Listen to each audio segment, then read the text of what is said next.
కొంచెం ఆయన డిఫరెంట్ గా బిహేవ్ చేస్తున్నారు. అంటే ఎలాగండి? ఇంట్లో వస్తారు, ఏదో వచ్చానా, ఉన్నానా, పడుకున్నానా, తిన్నానా, పోయానా అన్నట్టే ఉంటారు మేడం. మాట్లాడరు. అసలు నన్ను, నా పాపను అసలు పట్టించుకోవచ్చు మేడం.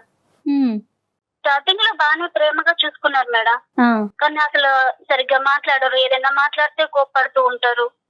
నాకు అసలు నేను రీజన్ లేకుండానే కోప్పడుతుంటా. నాకు ఏం అర్థం కావట్లేదు మేడం.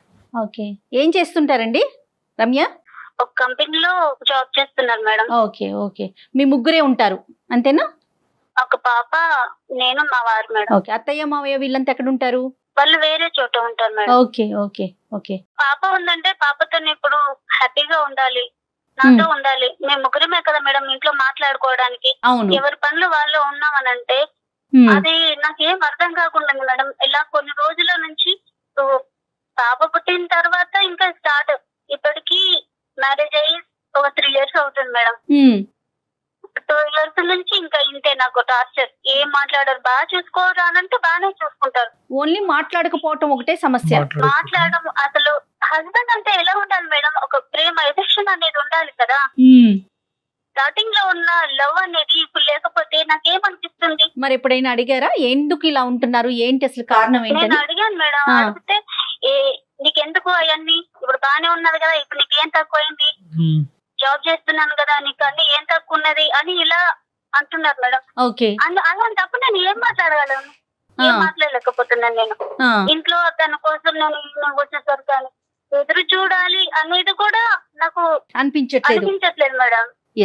అసలు ఏం మాట్లాడాలో కూడా అర్థం కావట్లేదు. ఆయన పెళ్లి కాక ముందు పేరెంట్స్ దగ్గర, నాన్న దగ్గర ఎంత మంచి తప్పుగా ఉంటామో హస్బెండ్ దగ్గర కూడా అలాగే ఉండాలి అని అనుకుంటాను కదా మేడం. ఆ ఫ్రీడమ్ హస్బెండ్ దగ్గర మాత్రమే ఉంటుంది. అలాంటిది అని చూస్తే భయం వేస్తుంది మేడం నాకు. ఒక మిషన్ వర్క్ చేస్తుంది, మనం తింటున్నాం, అది ఫుడ్ ఇస్తుంది, మనం తింటున్నాం అన్నట్టు మాత్రమే ఉంటుంది. ఓకే, ఒక మాట్లాడపోవటం తప్ప ఇంకా వేరే ఏ ఇతర సమస్య లేదు అతనితో మీకు? డ్రింక్ చేసి వస్తుంటారు, పక్కన ఏదో స్మెల్ వస్తుంది అని అంటే కొంచెం ఫ్రెష్ అప్ అవ్వండి అంటే దానికి గొడవ చేస్తుంటారు. చాలా మంది ఆడవాళ్ళకి ఇలాంటివి కూడా లేనటువంటి పరిస్థితులు. అంటే ఇప్పుడు సదుపాయాలు చూసుకుంటున్నాడు, అవసరాలు చూసుకుంటున్నాడు, కావాల్సిన ఎటువంటి లోటుపాటు లేదు, వేరే వ్యవహారాలు లేవు, అప్పుడప్పుడైనా తాగుతాడు. అతని వ్యక్తిత్వం అది. బేసికలీ ఏంటంటే రమ్య ఏ అంశాల గురించి అయితే కనుక తను తప్పుగా చూపెడుతుందో బహుశా తన యాంగిల్లో ఓన్లీ ఆ పాయింట్ ఆఫ్ వ్యూసే చూస్తుంది కాబట్టి అవి తప్పుగా కనిపిస్తుంది. ఇంకా మంచిగా ఏమున్నాయేమో అంటే చెప్పడానికి ఇంకా 95 ఉండుంటాయి. పట్టించుకుంటాడు. ఇది తన ప్రాబ్లం ఏంటంటే తక్కువగా మాట్లాడతాడు. మాట్లాడినప్పుడు మాత్రం బిగ్గరగా మాట్లాడతాడు. వస్తున్నప్పుడు నాకు భయం వేస్తుంది. వ్యక్తిత్వ లోపమా, కమ్యూనికేషన్ ప్రాబ్లమా? అంటే వ్యక్తిత్వ లోపం ఉంటే కనుక ప్రతి మ్యారేజ్ లో చాలా పెద్ద సమస్య. అది తిరిగి రాలేనటువంటిది, తీర్చలేనటువంటిది. ఇక్కడ communication difficulty can always be rectified. 95% marital disputes, marriage భార్యాభర్తలకు సంబంధించిన డిస్ప్యూట్స్ లో ఏదో పెద్ద పెద్ద వ్యవహారాలు ఏముండవా, బేసిక్ కమ్యూనికేషన్ డిఫికల్టీ ఉంటుంది. అతను మాట్లాడకపోయినా కూడా అతని లోపల ఉన్న భావాన్ని ఏంటి అన్నది మీకు అర్థం చేసుకోవటం కష్టము. ప్రెడిక్షన్ లేదు. అంటే ఇప్పుడు అరుస్తాడా, ఇప్పుడు మెత్తగా ఉంటాడా, మాట్లాడతాడా, నవ్వుతాడా, కోపడతాడా అనే ప్రెడిక్షన్ లేదు. ఈ రెండే అంశాలు మీకు. అయితే మీ ఇద్దరి మధ్యన ఉండే కమ్యూనికేషన్ డిఫికల్టీ ఇలా ఉంది అనేది పెద్దవాళ్ళతో ఎప్పుడన్నా మాట్లాడారా? అమ్మ నాన్న ఈ సమస్య వస్తుంది, లేదంటే అత్త మామ ఈ సమస్య వస్తుంది అనే అంశం పెద్దలు ఎప్పుడన్నా జోక్యం చేసుకుని ఈ కమ్యూనికేషన్ డిఫికల్టీని రెక్టిఫై చేసేటటువంటి ప్రయత్నం చేశారా? మాట్లాడాను సార్, ఒకసారి మా పేరెంట్స్ తో మాట్లాడాను. మగవాళ్ళు ఉన్నప్పుడు అలాగే ఉంటదమ్మా, బాధ్యతలు పెరుగుతాయి కదా, సర్దుకోవాలి. సమాజానికి కనిపించదు. 4 గోళ్ల మధ్యన రమ్య లాంటి ఆడవాళ్ళకే కనిపిస్తుంది కానీ బయట ప్రపంచానికి కనిపించదు. ఇప్పుడు మేము మాట్లాడే అవకాశం దాకా వచ్చిందంటే ఏంటి, మీరు ఏమి ఎక్స్పెక్ట్ చేస్తున్నారు? అంటే ఈ మధ్య నేను కొన్ని రోజులుగా ఒక అబ్బాయిని ఇష్టపడుతున్నాను మేడం.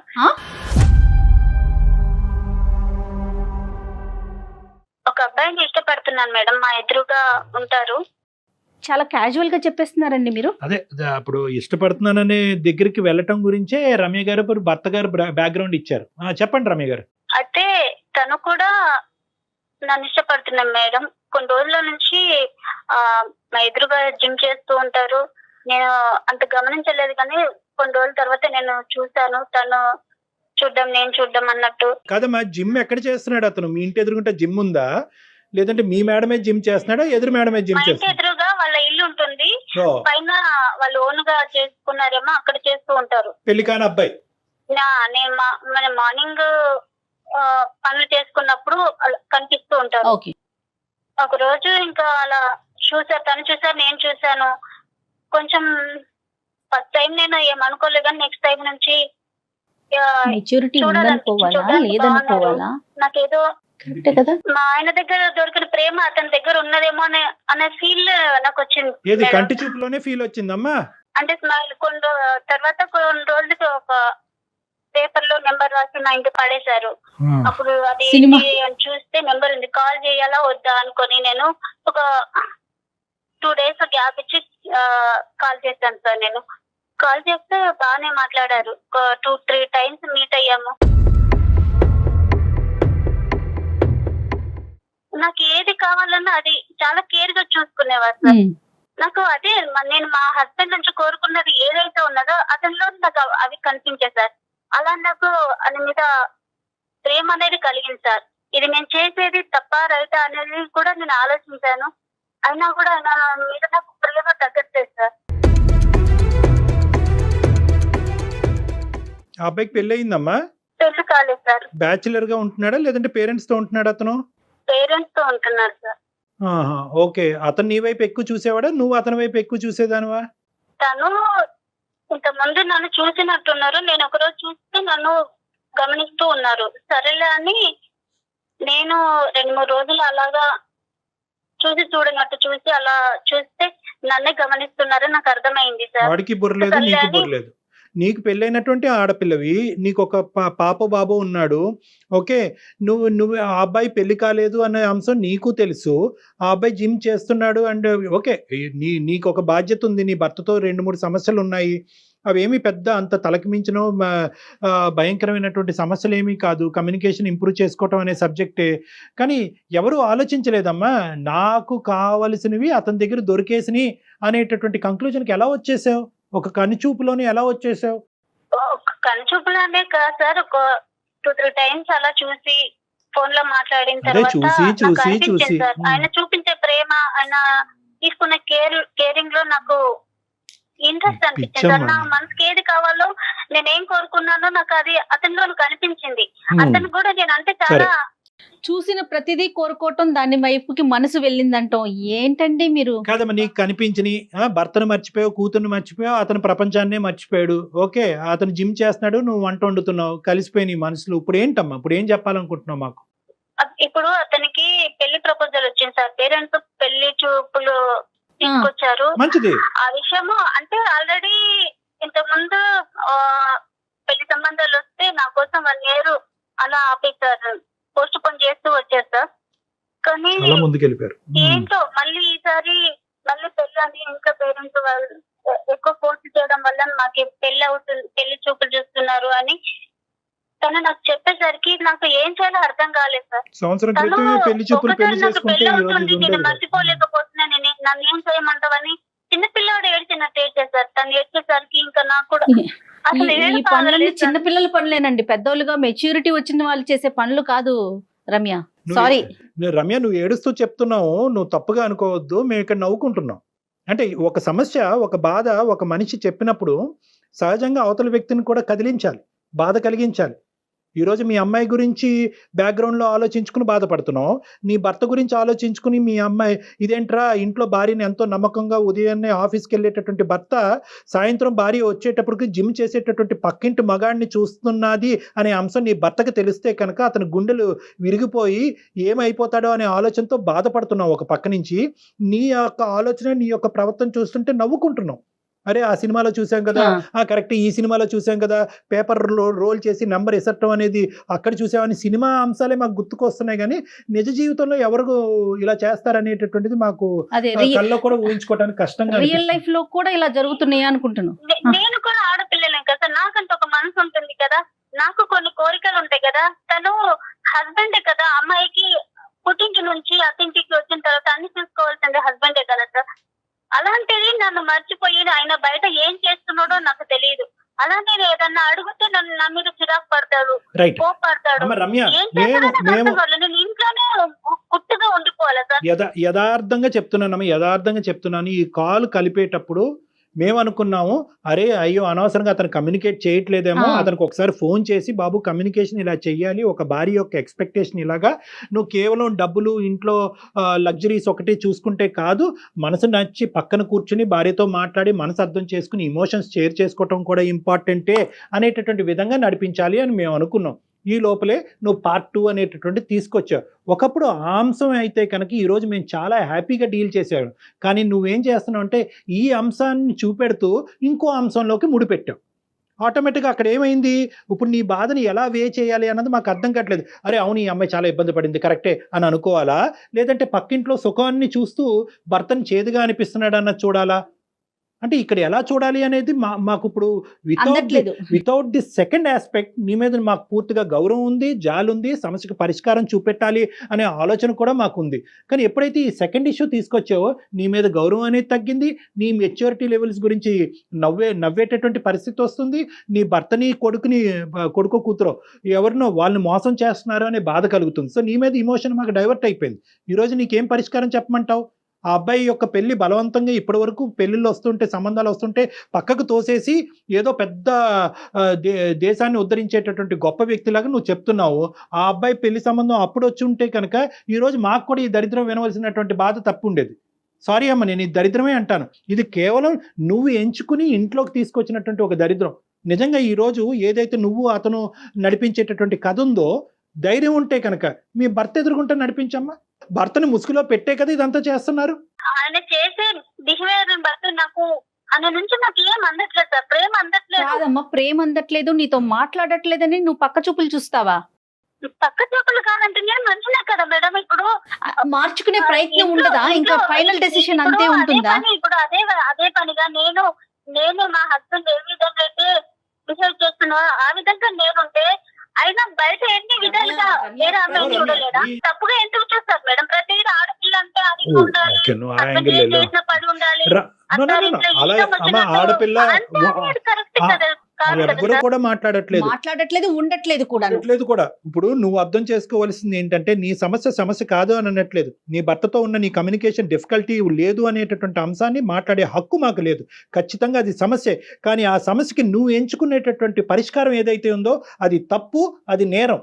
ఎంత కష్టపడైనా, ఎంతమందిని పోగు చేసైనా, ఎన్ని పంచాయతీలు పెట్టైనా, ఎన్ని కౌన్సిలర్స్ని ఉపయోగించినైనా ఈరోజు నీ భర్తను బాగు చేద్దాం, మీ ఇద్దరు కమ్యూనికేషన్ ఇంప్రూవ్ చేద్దాం, మీ ఇద్దరు హ్యాపీగా ప్రాణం.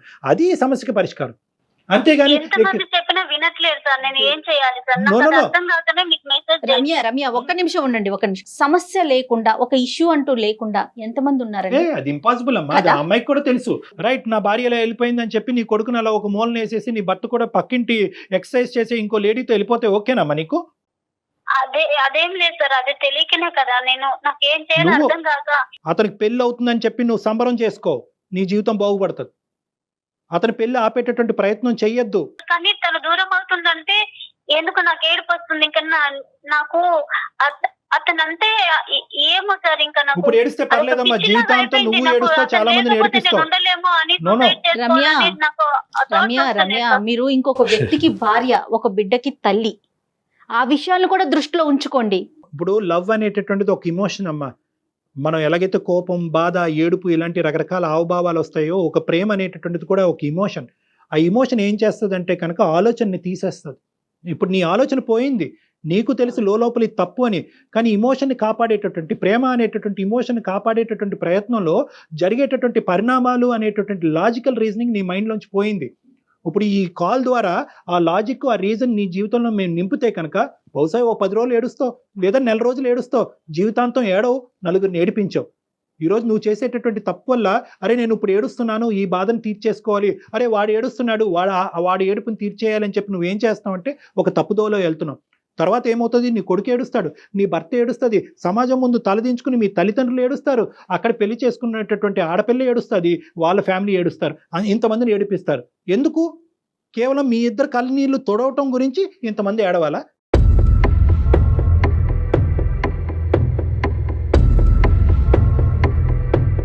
సో ఇది కరెక్ట్ కాదమ్మా. ఇక్కడ లాజిక్ కావాలి, ఇమోషన్ కాదు. ప్రేమ అని ఇమోషన్ తాత్కాలికంగా పక్కన పెట్టండి. దీన్ని ప్రేమ అంటారా? నేనైతే అన్ను, దీన్ని ఆకర్షణ అంటాను. అతనికి ఏదో లేదు కాబట్టి నీ దగ్గరికి వచ్చాడు, నీకేదో దొరకట్లేదు కాబట్టి అతని దగ్గరికి వెళ్ళావు. సో లేనటువంటిది తీర్చుకునే దాని గురించి ప్రేమను డిఫైన్ చేయాలంటే తప్పమ్మా. దీన్ని ప్రేమ అనరు. నీ భర్తతో ఉండేటటువంటి బంధం దాన్ని ప్రేమించు, నీ కొడుకుతో ఉండేటటువంటి బంధం దాన్ని ప్రేమించు, మీరందరూ గౌరవప్రదంగా సమాజంలో ఉంటున్నారు దాన్ని ప్రేమించు. సో ఈ రోజు నీకు బాధగా ఉండొచ్చు, మా మాట బాధగా ఉండొచ్చు, ఇదేంటి సార్ ఆ అబ్బాయి ఏడుస్తున్నాడు కదా సార్, నాకు బాధగా ఉంది సార్, మీ ఇద్దరం దూరం అయిపోతాం సార్ అంటే కనుక నో, ఎంతైనా బాధపడండి, 100 రాత్రులన్నా నిద్రపోకుండా ఉండండి, ఎంతైనా ఏడవండి, కానీ ఈ తప్పు మాత్రం చేయొద్దు. నీతో పాటు చాలా కుటుంబాలను కాపాడినటువంటి పుణ్యం మాకు దక్కుతుంది కాబట్టి థ్యాంక్ యూ. అతను చూస్తూ నేను ఉండలేదు సార్ ఇక్కడ. అసలు బ్రతకాలనే ఆలోచన కూడా నాకు రావట్లేదు సార్. తను ఎక్కడ దూరం అయిపోతాడో, నాకు ఎవరు ప్రేమ పంచుతారు, నాకు ఇంత కేరింగ్ ఎవరు చూసుకుంటారు అనేది కూడా నాకు అసలు అర్థం కాకుండా ఉంది సార్. నేను ఇంకా కూడా చాలా సీక్రెట్ గా నడిపిస్తున్నటువంటి కథ రమ్య, చాలా సీక్రెట్ గా కనిపిస్తున్న కథ కాబట్టి ఈ ప్రేమను మీరు ఆనందిస్తున్నారు, అతను ఆనందిస్తున్నారు. This is a secret love. ఇది ఒక బ్యాడ్ లవ్, ఒక సీక్రెట్ లవ్. ఇది ఎప్పుడైతే బట్టబయలు అవుతుందో, ఎప్పుడైతే సమాజానికి తెలుస్తుందో, ఎప్పుడైతే ఆ అబ్బాయి తల్లిదండ్రులకి నీ భర్తకి తెలుస్తుందో, అప్పుడు అసలు సిసలైనటువంటిది ఉంటుంది. ఇద్దరు రోడ్డు మీద పడతారు. రేపొద్దున నీ బిడ్డకి ఏం సమాధానం చెప్తారు మీరు?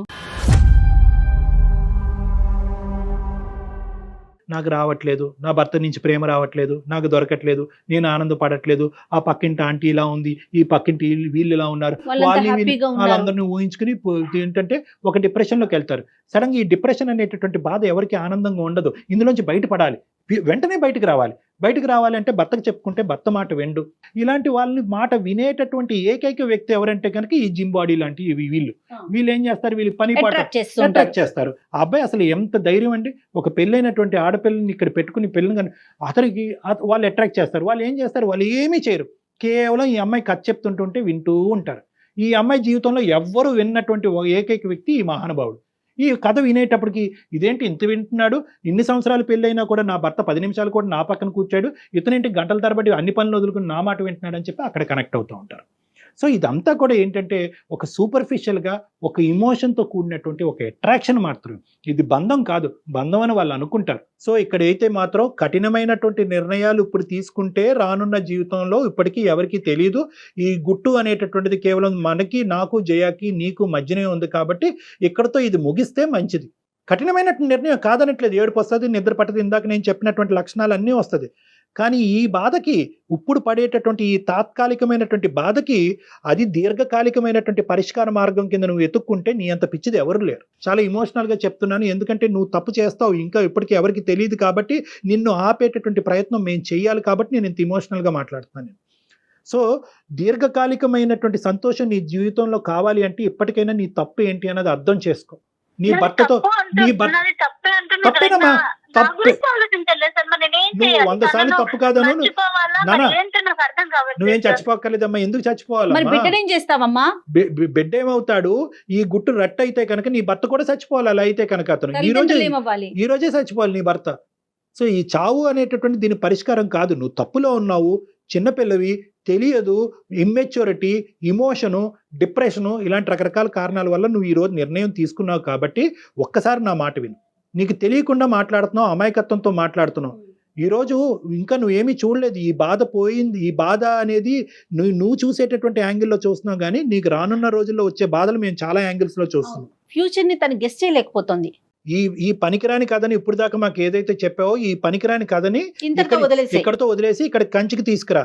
ఓకే, మళ్ళీ రీకనెక్ట్ అవ్వకూడదు. ఆ అబ్బాయి పెళ్లి చేసుకుంటాడు, రేపొద్దున ఏ ఫేస్బుక్ లోనో ఇంకో మెసేజ్ లో హాయ్ అమ్మ, హాయ్ బంగారం, హాయ్ తల్లి అని అంటే కనుక నువ్వు మళ్ళీ కనెక్ట్ అయ్యావు అంటే కనుక అప్పుడు చాలా కుటుంబాలు సర్వనాశనం అవుతాయి. కాబట్టి ఈ రోజు ఈ కథని ఇక్కడితో ముగించు. అన్ని ఫార్మ్స్ ఆఫ్ కాంటాక్ట్స్ బ్లాక్ చేసుకోండి. అతను ఎవడో నువ్వెవడో అన్నట్టు ఉండండి. ఇప్పటికే కాదు, చచ్చేంత వరకు అలాగే ఉండాలి. నీ భర్తతో ఈ కమ్యూనికేషన్ పెంపొందించి ఇంప్రూవ్ చేసి మీ ఇద్దరి మధ్యన ప్రేమ ఆప్యాయతలు పంచేటటువంటి విధంగా ఆ బాధ్యతను మేము తీసుకుంటాం. ఆయనతో మాట్లాడే ప్రయత్నం మీరు చేస్తారని నేను నెంబర్ తీసుకొని మీతో మాట్లాడిస్తాను. తప్పకుండా. అంటే ఈ అమ్మాయి భాష అర్థమైందో లేదో అమ్మాయికి. రమ్య, మీకు అర్థమవుతోందమ్మా? అర్థమవుతుంది మేడం. డాక్టర్ గారు మీ హస్బెండ్ తో మాట్లాడతారు, ఒకసారి కాదు 2 సార్లు కాదు, తనలో మార్పు వచ్చే వరకు మాట్లాడతారు.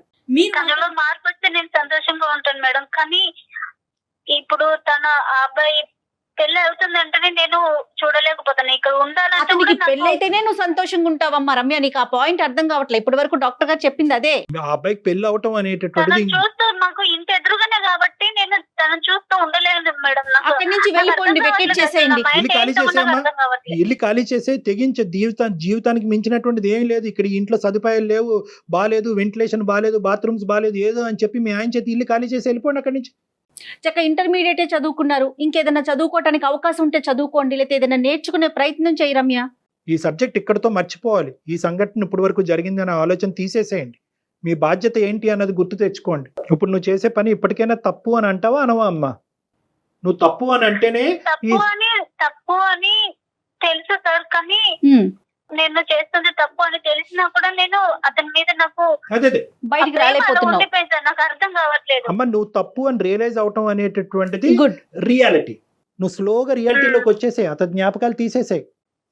ఓకే సార్, మా ఆయన మారి నాతో ఉంటే నాకు ఏది అవసరం లేదు సార్. తప్పకుండా ఉంటారమ్మా, డాక్టర్ గారితో మనం మాట్లాడిద్దాం. నువ్వైతే మాత్రం స్ట్రాంగ్ గా ఉండు. ఒకసారి మనం అయిపోయిన తర్వాత మీ హస్బెండ్ నెంబర్ ఫార్వర్డ్ చెయ్యి, ఆయనతో ఒకసారి డాక్టర్ గారితో మాట్లాడిద్దాం. Be strong. Okay okay madam. Right. Okay అమ్మా, ఆల్ ద బెస్ట్ అమ్మా. రమ్య, ఓకే సార్, నీకు నీ జీవితంలో మంచి జరగాలి, మళ్ళీ తప్పులు జరగకూడదు, నీ వల్ల నీ పేరు చెప్పుకుంటూ సమాజంలో మీ తల్లిదండ్రులు అందరూ తలదించుకునే పరిస్థితి రాకూడదనే ఉద్దేశంతోనే నేను బిగ్గరగా గట్టిగా ఎమోషనల్ గా చెప్పడం జరిగింది. నా మాటను తప్పుగా తీసుకోవద్దు, నా మాటలో ఉండేటటువంటి మెసేజ్ మాత్రమే తీసుకోమ్మా. ఓకేనా? ఓకేనా, all the best. Thank you. Kalyan గారు, ఈ అమ్మాయికి పెళ్ళయింది, ఒక పాప ఉంది, పాపో బాబో సంథింగ్. అయినా కూడా ఇంకొకరి మీద మనసు పడటం, అతనికి పెళ్ళైపోతుందని నాకు బాధగా ఉంది, నేను తట్టుకోలేకపోతున్నాను అని అంటాం. ఇలాంటప్పుడు ఈ సిచ్యువేషన్లో ఏం చేస్తారంటే సాడ్ సాంగ్స్ వినటం, సాడ్ మూమెంట్స్ని చూడటం, అవి మాకే జరిగినాయి అని ఇంప్లిమెంట్ చేసుకోవటం, ఇలాంటివి కూడా చేస్తూ ఉంటారు కదండి. మనసు నిజంగా ఇలా పరిపరి విధాలు ఆలోచిస్తూ ఉంటుందా? ఆ కుదురుని ఇవ్వదంటారా? అంటే ఇక్కడ ఏంటంటేనమ్మా, మనసు వేరో ఆలోచన వేరు, మా బ్రెయిన్ వేరు, మైండ్. మనసు అనేటటువంటిది ఇమోషన్ తో కూడినటువంటిది. ఇందాక అమ్మాయికి చెప్పినప్పుడు కూడా నేనేమన్నానంటే, నీ మనసు చెప్పేటటువంటి మాటే వింటూ ఉంటే కనుక నువ్వు ఇలా తప్పులు చేసుకుంటూ పోతా ఉంటావు. నీ మైండ్ ఏం చెప్తుంది, నీ బ్రెయిన్ ఏం చెప్తుంది? నీ బ్రెయిన్ అనేటటువంటి చెప్తుంది. బ్రెయిన్ ఒక లాజిక్, దాన్నే అంతరాత్మ అంటాం, దాన్నే సిక్స్త్ సెన్స్ అంటాం. అమ్మాయికి కూడా తెలుసు, ఇందాక నుంచి అంటుంది నేను తప్పు చేస్తున్నాను అంటే కనుక అది లోపల అంతరాత్మ, అదే ఎప్పుడు నిజం పలుకుతుంది. ఈ బయట ఉండేటటువంటి మనసు ఏంటంటే ఒక మబ్బుతో కూడినటువంటి ఒక ఇమాజినేషన్ లోకి ఈ అమ్మాయిని తీసుకెళ్తుంది. ఆ మబ్బు ఏంటంటే ఇక్కడికంటే అక్కడ సుఖంగా ఉంటావు, అతను నిన్ను బాగా చూసుకుంటాడు, ఇవన్నీ ఊహాజనకమైనటువంటిది. దానివల్ల ఏమవుతుందంటే లోపల ఉండేటటువంటి కాన్షియస్ సిక్స్త్ సెన్స్, అంతరాత్మ లేదు, అక్కడికి వెళ్తే మోసపోతావు, అక్కడికి వెళ్ళిన తర్వాత అందరూ ఇబ్బంది పెడతారు అనేటటువంటి చెప్తూ ఉంటుంది. కానీ ఈ ఆలోచన మీరు ఇందాక అన్నట్టు ఈ మ్యూజిక్ వినటం, ఈ పాటలు వినటం, వేరే ప్రేమించేటటువంటి వాళ్ళని చూడటం, వాళ్ళ సంసారాల జీవితాలు బాగున్నాయి అనుకోవటం వల్ల ఏమవుతుందంటే ఈ మత్తు కాస్త ఏంటంటే ఈ సిక్స్త్ సెన్స్ లోంచి వచ్చేటటువంటి ఆలోచనని తొక్కేస్తూ ఉంటుంది. ఈరోజు మీరు నేను ఏం చేసామంటే కనుక ఈ ఇమోషన్ని పైకి తీసేసి ఈ లోపల ఉండేటటువంటి అంతరాత్మ యొక్క మాట ఆ అమ్మాయి వినేటట్టుగా మనం చేసామన్నమాట ఈరోజు. అది వాళ్ళ తల్లిదండ్రులు చేయగలరు, మెచ్యూర్గా ఉండే పీపుల్ ఎవరైనా చేయగలరు, కానీ ఎవరితో కూడా ఈ అమ్మాయి ఈ ఇష్యూని డిస్కస్ చేసే ధైర్యం లేదమ్మా. ఆ అమ్మాయికి తెలిసి తప్పు కాబట్టి ఆ అమ్మాయి చేసే ధైర్యం లేదు. లక్కీగా మనకి ఈమెయిల్ పంపించింది, మనం కాల్ చేసాము, ఆ లోపల ఉండేటటువంటి అంతరాత్మని తట్టి లేపాము, అది బయటకు వచ్చింది, ఇమోషన్ తగ్గింది. ఇక నుంచి ఆ అమ్మాయి నడవలసినటువంటి దారి ఆ అమ్మాయి ఎంచుకోవాలి. ఎల్లకాలం ఎవరో ఒకరు అంతరాత్మని తట్టి లేపలేరు. ఆలోచించే తత్వం వస్తుందేమో అని అనిపిస్తోంది, ఎందుకంటే లాస్ట్ లో తను మాట్లాడిందని బట్టి